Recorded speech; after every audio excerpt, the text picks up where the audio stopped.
Good morning students. तो जैसा कि आपको स्क्रीन पे नजर आ रहा है, चैप्टर 4 नया चैप्टर है और चैप्टर का नाम है रासायनिक बल गतिकी। ठीक है, तो सबसे पहले तो इसी की बात कर लेते हैं कि रासायनिक बल गतिकी क्या होता है। तो कह सकते हैं कि एक तरह से ये जो रसायन विज्ञान की शाखा है, या फिजिकल केमिस्ट्री की बोल दीजिए, या भौतिक विज्ञान की भी आप बोल सकते हो कि ये भौतिक विज्ञान की एक शाखा है, या फिर कह सकते हो कि ये रसायन विज्ञान की शाखा है जिसमें हम अभिक्रिया का वेग, अभिक्रिया के वेग को प्रभावित करने वाले कारक, प्रभावित करने वाले कारक, ठीक है। इसके अलावा अभिक्रिया की क्रियाविधि, अभिक्रिया की क्रियाविधि। तो रसायन विज्ञान की जिस शाखा में अभिक्रिया का वेग, प्रभावित करने वाले कारक और अभिक्रिया की क्रियाविधि, इन सब का अध्ययन किया जाता है, उसे हम रासायनिक बल गतिकी कहते हैं। रासायनिक बल गतिकी कहते हैं। जो रासायनिक बल गतिकी है, इसको इंग्लिश में हम बोलते हैं बल गतिकी का मीन्स काइनेटिक। तो काइनेटिक्स जो शब्द है, ये शब्द ग्रीक भाषा से लिया गया है। ग्रीक भाषा, और ग्रीक भाषा में एक शब्द है काइनेसिस। काइनेसिस से इस शब्द की उत्पत्ति हुई है। और इस काइनेसिस को ग्रीक भाषा में इसका मतलब होता है गति। तो इसलिए फिर काइनेसिस से ये शब्द लिया गया काइनेटिक्स। आगे बात समझे। अब अभिक्रियाएं आती हैं, इसमें अभिक्रियाओं के वेग के बारे में पढ़ेंगे अपन। तो उस आधार पर, वेग के आधार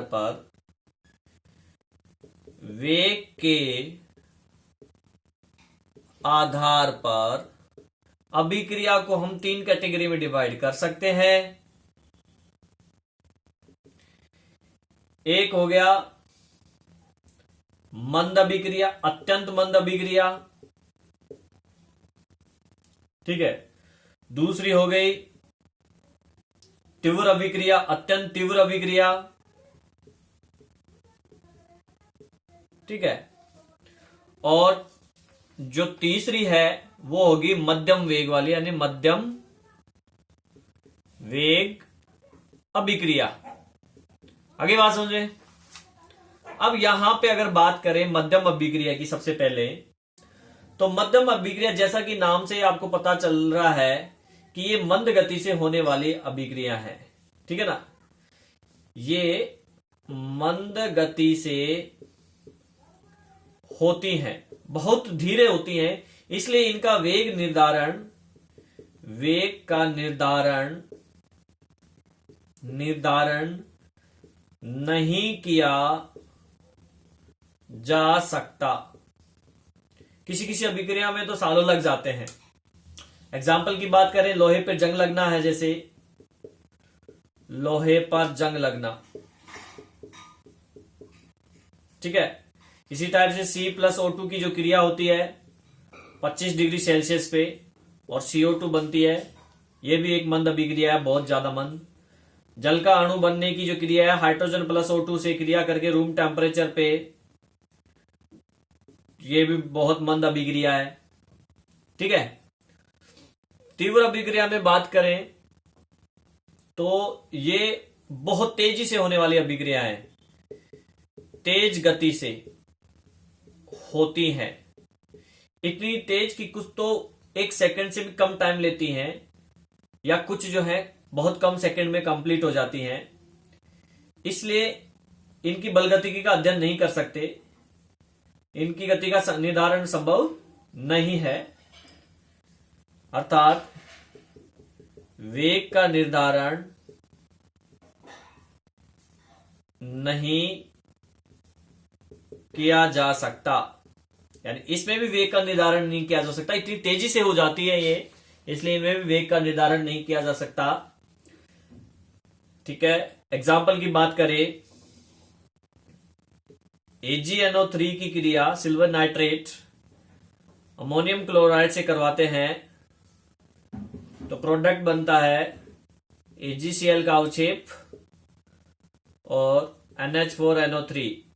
इसके अलावा दूसरा एग्जाम्पल है BaCl2 की क्रिया H2SO4 से करवाते हैं तो बनता है BaSO4 प्लस HCl, दो अणु, इसका अवक्षेप प्राप्त होता है। तो ये तेजी से होती है, बहुत तेजी से होने वाली अभिक्रियाएं हैं। आगे बात समझे। अब बात करते हैं मध्यम वेग वाली अभिक्रियाएं, यानी कि ये ना तो इतनी तेज होती है ना ही ये इतनी धीरे होती है, ये मध्यम अभिक्रियाएं होती है, मध्यम वेग से होने वाली अभिक्रियाएं होती हैं ये। ठीक है, तो इसका मतलब ये हो गया कि इनका वेग निर्धारण किया जा सकता है। तो इनके वेग का निर्धारण किया जा सकता है, इनके वेग का निर्धारण किया जा सकता है। इसलिए रासायनिक बल गतिकी के अंदर इन अभिक्रियाओं का अध्ययन करते हैं। अतः रासायनिक बल गतिकी में इन अभिक्रियाओं का अध्ययन किया जाता है। एग्जाम्पल बहुत सारे हैं, मैं एक दो एग्जाम्पल आपको बता देता हूं। जैसे कि H2 प्लस Cl2 2HCl बना। ठीक है, H2 plus O2 H2O plus oxygen परमाणु यानी 1/O2। इसी टाइप से H2 plus I2 2HI hydrogen iodide. ठीक है, तो ऐसे और अनेकों रिएक्शन है जो मध्यम वेग से होती हैं। आगे बात समझे। तो ये तीन प्रकार वेग के आधार पर अभिक्रियाओं की कैटेगरी अपन ने डिसाइड की है। नेक्स्ट टॉपिक हमारा है अभिक्रिया का वेग। अभिक्रिया का वेग। ठीक है, तो देखिए अभिक्रिया का वेग क्या है। एकांक समय में क्रियाकारक और उत्पाद की सांद्रता में जो परिवर्तन होता है उसे ही अभिक्रिया का वेग कहते हैं। यानी अभिक्रिया का वेग जो है सांद्रता से पता लगाया जा सकता है, या सांद्रता से इसको मानक के लिए, इसके अभिक्रिया के वेग के मानक के लिए हम सांद्रता के आधार पर अभिक्रिया के वेग को परिभाषित करते हैं, यूं कह दीजिए। इसका मतलब ये हुआ कि एकांक समय में अभिकारक या फिर उत्पाद बोल दीजिए तथा उत्पाद एकांक समय में अभिकारक तथा उत्पाद की सांद्रता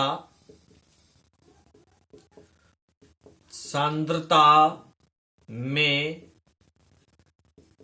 परिवर्तन, यानी किसी इकाई समय के अंदर अभिकारक की सांद्रता में जो परिवर्तन हुआ, उत्पाद की सांद्रता में या फिर उत्पाद की सांद्रता में जो परिवर्तन हुआ, उसी को हम क्या कहते हैं, अभिक्रिया का वेग कहते हैं। तो मतलब सूत्र क्या बन गया कि अभिक्रिया का वेग बराबर क्रियाकारक या अभिकारक एक ही बात है। क्रियाकारक या फिर उत्पाद, दोनों में से एक चीज ली जाएगी।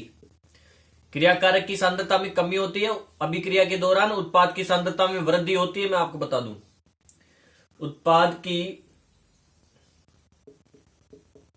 सांद्रता में हुआ परिवर्तन अपॉन परिवर्तन में लगा समय, परिवर्तन में लगा समय। ये वैसे ही है जैसे दूरी का, किसी गाड़ी का वेग निकालते हैं तो दूरी बटा समय, है कि नहीं, ये कितना विस्थापन हुआ, कितनी दूरी तय किया, कितनी सांद्रता में परिवर्तन है यहाँ पे, और समय लगा जो। तो अभिक्रिया का वेग यानी कि v बराबर सांद्रता में परिवर्तन डेल x मान लिया अपॉन डेल t, परिवर्तन में लगा समय। ठीक है, तो ये सूत्र हो गया इसका अभिक्रिया में, अभिक्रिया का वेग का।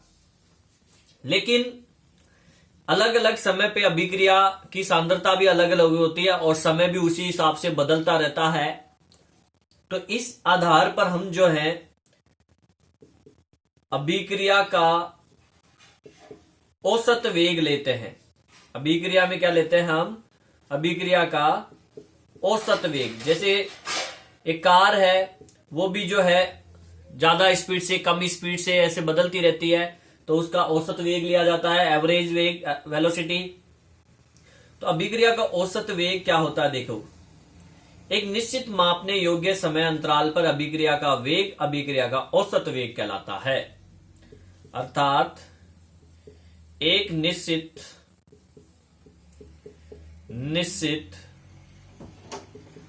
मापने योग्य समयांतराल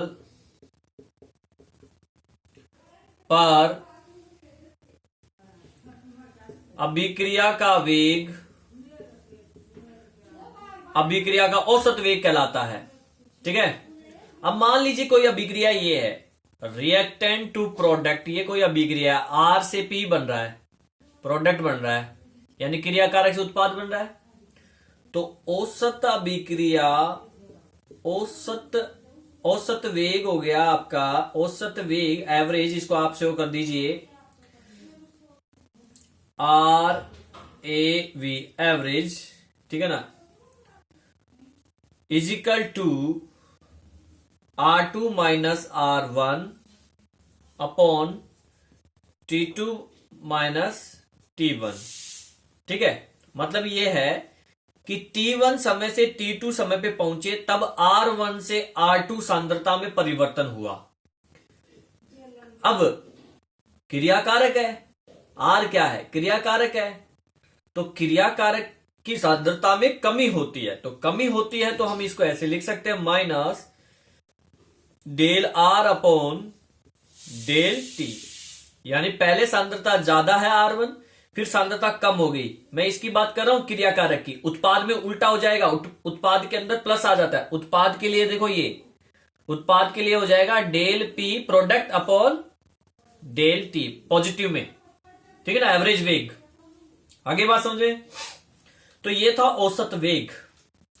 अब बात करते हैं अभिक्रिया का ताक्षणिक वेग।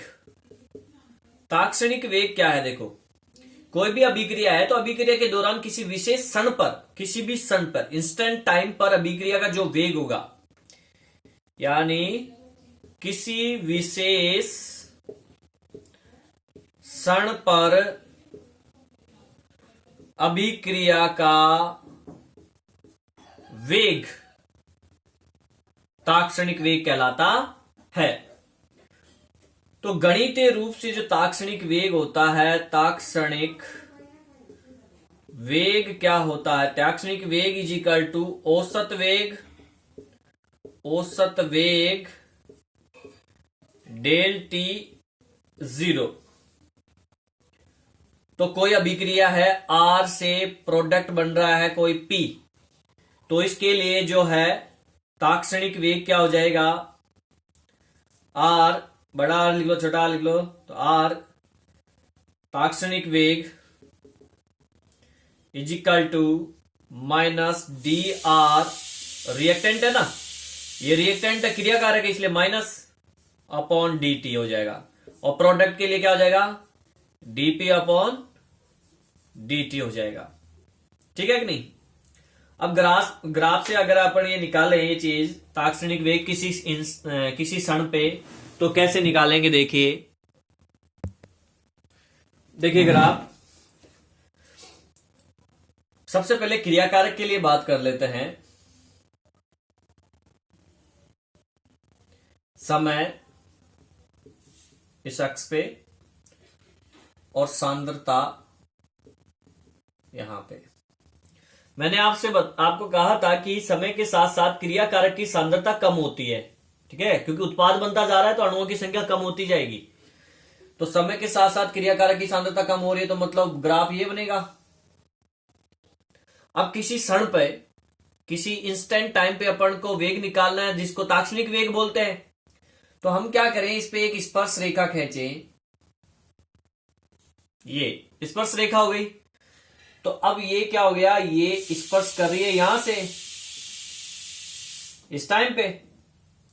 ये पॉइंट अपना हो गया ए बी, ठीक है ना। तो ये इसका ढाल हो गया, क्या हो गया, ये ढाल, स्लोप, जो कि किसके बराबर है, tan थीटा के। और ये किसके लिए किया अपन ने, क्रियाकारक के लिए, यानी अभिकारक के लिए। ये अभिकारक का ग्राफ हो गया, ठीक है। और उत्पाद के लिए बनाएंगे, तो उत्पाद के लिए मैंने आपसे कहा है समय, सांद्रता। उत्पाद के लिए सांद्रता में वृद्धि होती है, समय के साथ साथ उत्पाद की सांद्रता में क्या होती है, वृद्धि होती है। तो इस पे एक स्पर्श रेखा खींचेंगे। ये स्पर्श रेखा खींची इस पे टच करती हुई इसको। तो यहां पे अगर हम स्पर्श रेखा से ये त्रिभुज बनाए, ए बी सी और ओ, उत्पाद के लिए ये, तो उत्पाद ताक्षणिक वेग क्या हो जाएगा, ताक्षणिक वेग हो जाएगा ओ ए अपॉन ओ सी, ये अपॉन ये, ठीक है, ये ताक्षणिक वेग हो जाएगा। तो अब आपको समझ में आ गया होगा किसी क्षण पर ताक्षणिक वेग की गणना और प्रारंभिक वेग की बात करें, अगर प्रारंभिक वेग यानी कि t बराबर 0, प्रारंभ में टाइम तो 0 है ना, तो उसको हम क्या बोलेंगे, इस t बराबर 0 पर जो अभिक्रिया का वेग होगा वही उसका प्रारंभिक वेग कहलाएगा। समझ में आई बात। टाइम 0 पर अभिक्रिया का वेग प्रारंभिक वेग कहलाता है।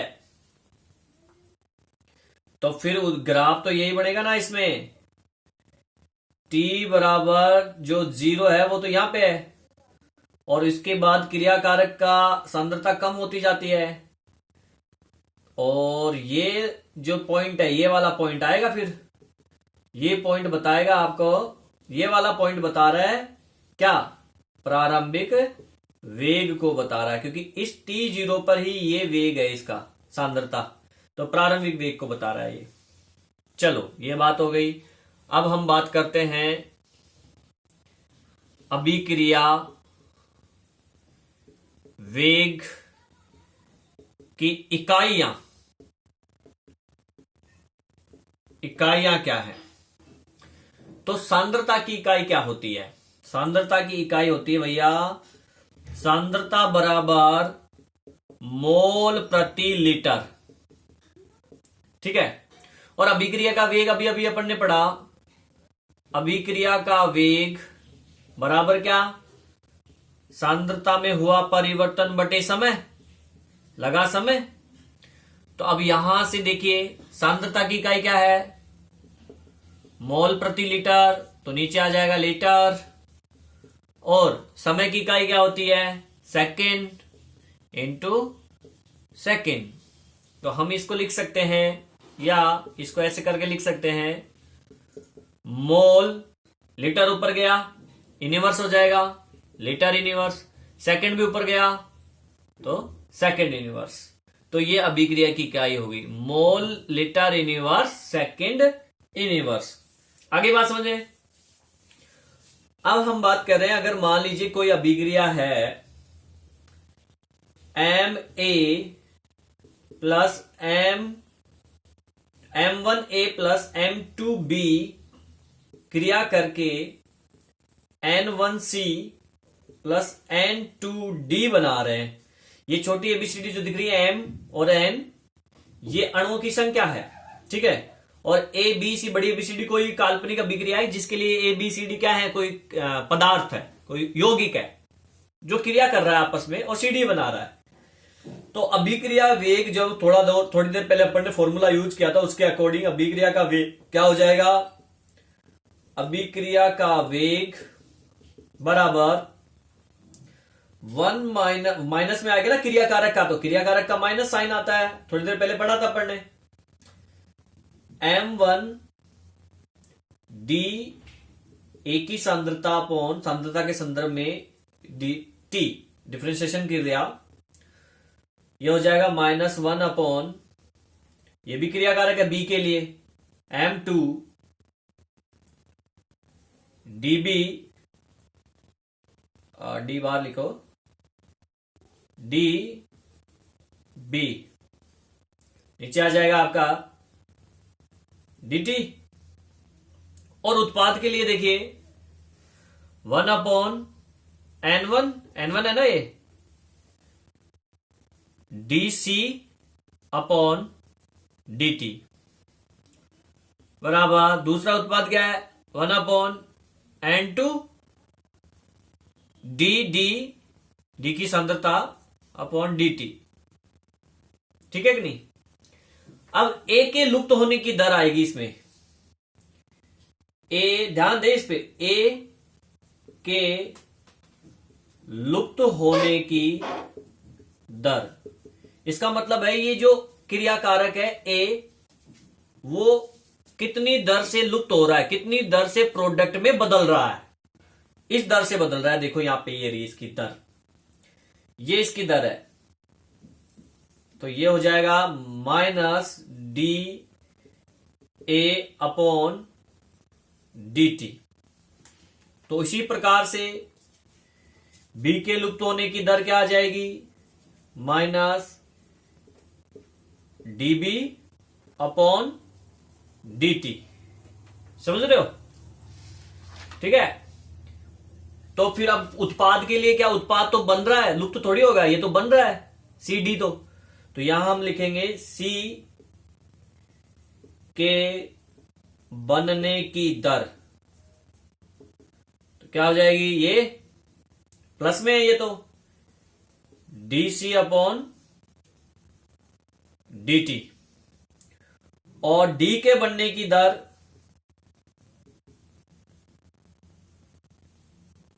DD upon dt। आगे बात समझ में, तो आप इसको एक उदाहरण से समझ सकते हैं, मैं इधर बता देता हूं एक उदाहरण। यह अभिक्रिया है N2 plus 3H2 arrow ammonia बन रही है, NH3 दो अणु। तो यहां सूत्र के अनुसार क्या हो जाएगा, यहां पे इसके लिए तो क्या हो जाएगा, इसके लिए हो जाएगा, क्रियाकारक है ना, -D N2 अपॉन dt, ठीक है। फिर इसके लिए H2 के लिए ये भी क्रियाकारक है, तो -1 अपॉन 3 आ जाएगा, क्योंकि यहां पे अणुओं की संख्या M2, ये M2 अणुओं की संख्या है, जो कितना है 3 है, तो ये आ जाएगा 3 DH2 अपॉन dt। उत्पाद के लिए देखिए, उत्पाद एक ही बन रहा है, 1/2 D अमोनिया अपॉन बनने की दर, या लुप्त होने की दर और ये बनने की दर dt। तो यहां क्या है, 1/1 है, यहां पे तो कुछ नहीं है, तो इसका मतलब 1/1 माइनस 1/1 इजिकल टू ये क्या है, -1/3 इजिकल टू ये क्या है, 1/2, ठीक है। तो जब अपन इसको सॉल्व करेंगे तो यहां क्या हो रहा है, इक्वेशन ये था N2 plus 3S2 is equal to 2NH3, निर्माण की जो दर है, अमोनिया निर्माण की जो दर है वो क्वेश्चन में दे रखी है। दर जो है 0.1 मोल लीटर इनवर्स और सेकेंड इनवर्स है। ठीक है, इतनी दर से अमोनिया बन रही है। तो हमें निकालना है, हमें क्या निकालना है, हमें निकालना है H2 के विलुप्त होने की दर ज्ञात करनी है। H2 किस स्पीड से, किस दर से विलुप्त हो रहा है, ये निकालना है। तो अब ये आ गया, तो फिर इसको इससे क्या कर देंगे, मल्टीप्लाई कर देंगे, गुना 0.1। अब H2 का फाइंड करना है, तो H2 का समीकरण देखिए ये रहा। ठीक है, दर देखिए मैंने बताया था B के विलुप्त होने की दर ये रही। ठीक है, तो माइनस D और B की जगह क्या आ जाएगा, H2 अपॉन dt। विलुप्त होने की दर निकाल लो। अब इसको सॉल्व किया तो क्या आया, 3/2 गुणा 0.1 बराबर 0.5 mole litre inverse second inverse. ये आ गया। कुछ इस प्रकार से सवाल सॉल्व कर सकते हैं। इस चैप्टर के जो न्यूमेरिकल्स हैं वो मैं टॉपिक के साथ साथ ही आपको बताता जाऊंगा, ध्यान दें आप। ठीक है ना, एक्स्ट्रा अलग से न्यूमेरिकल्स नहीं सॉल्व कराऊंगा, बाकी चैप्टर्स के कराऊंगा। इस चैप्टर के न्यूमेरिकल्स जैसे जैसे टॉपिक होगा वैसे वैसे मैं आपको एक्सप्लेन करता जाऊंगा एग्जांपल लेके, जिससे आपको इजीली समझ में आ जाएगा। अभी अपन ने ये टॉपिक पढ़ा और इस पे ये टॉपिक पढ़ा तो ये न्यूमेरिकल आ गया, तो आपको पता चल गया। इसलिए मैं इनको अलग से बाद में नहीं बताऊंगा, नहीं तो फिर क्या दिक्कत ज्यादा हो जाती है। आई बात समझे? चलो लेट्स सी, एक क्वेश्चन और देखते हैं, एक अंक की क्वेश्चन और देखते हैं। एग्जाम्पल एक और देखेंगे इसी बेस पे। ध्यान दें आप, अभिक्रिया है कोई Cl2 जो क्रिया करती है आयोडाइड आयन से, आयन है ये, और बनता है उत्पाद में iodine gas plus chloride ion. ठीक है, तो इस क्वेश्चन में दे रखा है, क्वेश्चन में दे रखा है I नेगेटिव आयन की प्रारंभिक सांद्रता, प्रारंभिक सांद्रता दे रखी है 0.30 mole litre inverse second inverse. वो कह रहा है 10 मिनट के बाद,